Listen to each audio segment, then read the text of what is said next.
We're here on the couch in Saudi Arabia. I'm sitting next to Waseem, the director of the AACC, the Arab Chamber of Commerce, and we want to know a little bit about you as a person and your activities, what you are doing now for India. Hello, thank you very much for being here, Saudi Arabia, and thank you for taking my interview right now.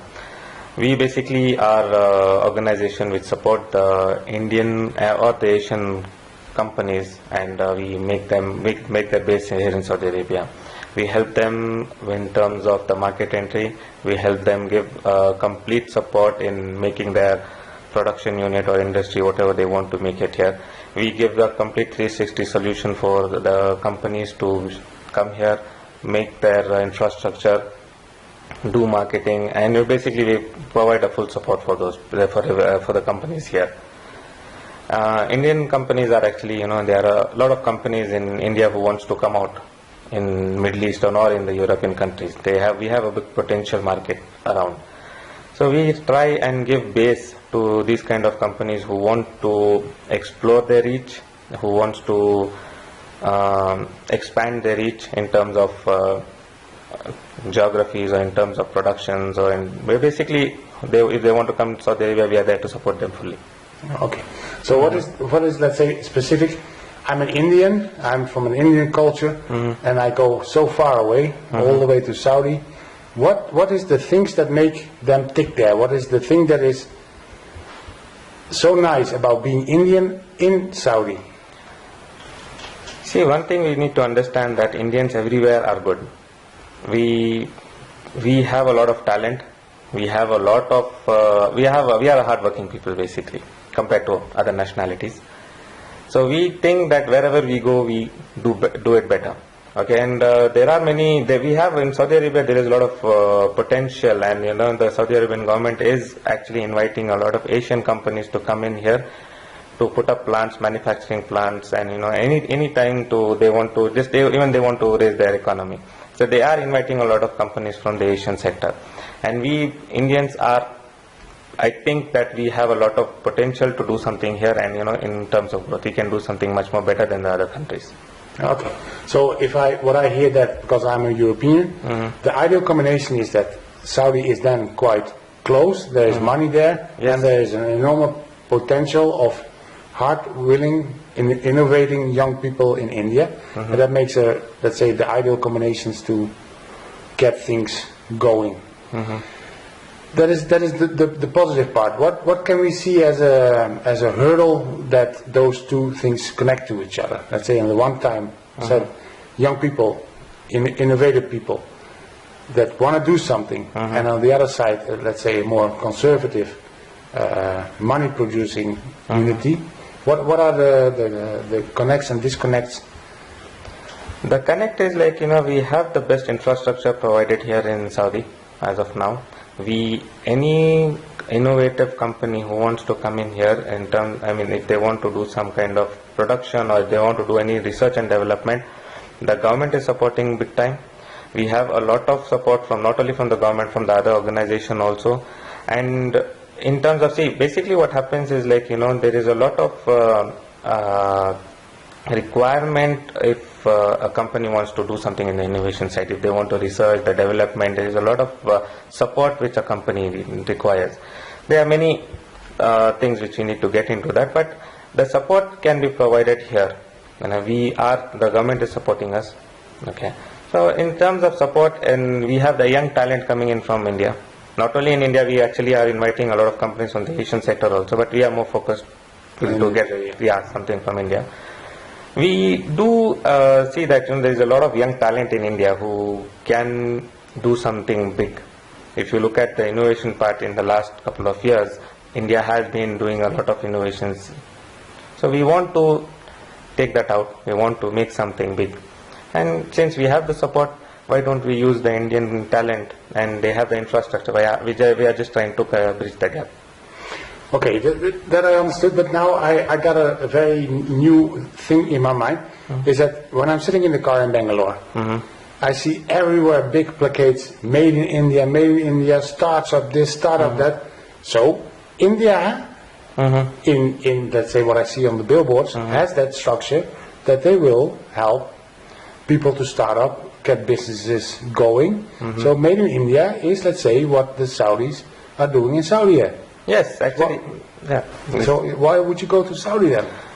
Make in India is something similar to what we are also doing here. It's like Make in Saudi Arabia. Every country today is like wanting to build their own economy in terms of manufacturing side. So we don't want to just stick to the natural resources what we have. Okay, we want to develop our infrastructure in such a way that it is like the industrialization is like again reborn the industrialization. Invite companies, give them the base. It becomes like we have much more better reach in the European market because of our geographic location what we have, and that way I feel that in Make in India is also a very good concept. We are not denying to that, but we feel that we are also on the similar lines. It is not something that I don't want to put them down and praise us, but it is on the similar lines which even we are doing here. Yeah. Can I say something like the corruption in India? We all kind of ignore it. That there's a big fact of I'm going to rephrase that. It's not corruption. The system of the implementation of structures in India is a little bit troubled. There is a lot of corruption problem in India, but we don't want to get into that topic because those are sensitive issues which we don't want to get into. Okay. Like I said, we have a support from government. Like for example, we have SIFD here, Saudi Investment and Development Fund. They are ready to fund interest-free up to 60% of the project value. We don't have that in India. We don't get that kind of support from the government. Might be there is a lot of schemes or something as such, but not known to actual people who want to take that. But here there is a kind of opportunity that we can do something huge. Okay. Corruption is there in every part of the world. Let's not talk only there is corruption in India or anything as such. But for some countries are highlighted, some countries are not highlighted. It is like again coming back to the same thing and saying that it is a similar platform given to the entrepreneurs who want to come, let it be startup or a big MNC who wants to come and make some base over here. We are there to give them the entire entire region can be served through Saudi Arabia, because Saudi Arabia is one of the biggest a country in the Middle East. So being with us, they will have a lot of geographic possibilities in other MENA region as well. Yeah. And then I decide I'm going to invest I'm not going to invest, I'm going to start up in Saudi. How is it for me to live there? Because there's negative publicity about the Indian corruption. That is one thing that is highlighted. Again, that has maybe nothing to do with the truth. But then on the other side, there is a negative image building about Saudi also that is maybe also not true then. Living any part of the world is your personal choice. If you think that you will be happy somewhere, you will definitely be happy. I've been in India for about all my life, and I'm in Saudi Arabia from past 10 years now. I am happy living in both the places. Okay, I'm more comfortable living. India is my birthplace, and this is my second home right now. I haven't seen any kind of problems in the last 10 years since I'm staying here, nor I have seen any problems in India when I was in Bangalore. I have not seen any kind of problems. It is just the kind of hype what people give, and it is just like a negative marketing what people do. You in the newspapers you see that this bomb has dropped here or some rape cases happened in Bangalore or anything as such. But those are things which will happen, but that does not affect a normal life. They are happening somewhere outskirts or something as such, but that doesn't happen in the normal life. It is like I am living peacefully I live peacefully in both the places. Yeah, yeah. That's for me also a little bit of an idea, because let's say when I hear something about Bangalore. For me, there are as many people living in Bangalore as in the whole of the Netherlands. So my conception of amount of people, so when something happens here, it's the same as it happens in the Netherlands, not in a city, because we don't have cities that big. So the perception of the political dismarketing of another country is maybe blindfolding us, or at least throwing up a smoke screen to keep, let's say, the companies here and there.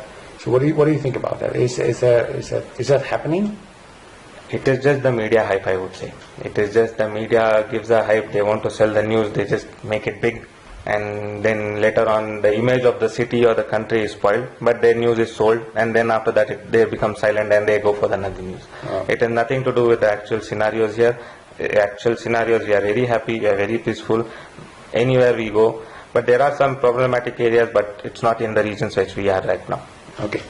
So people, come to Saudi. We're going to have now a nice dinner. It's going to be a Saudi dinner, I understood. So Anything you let's want. enjoy life as it is. Thank you very much for coming.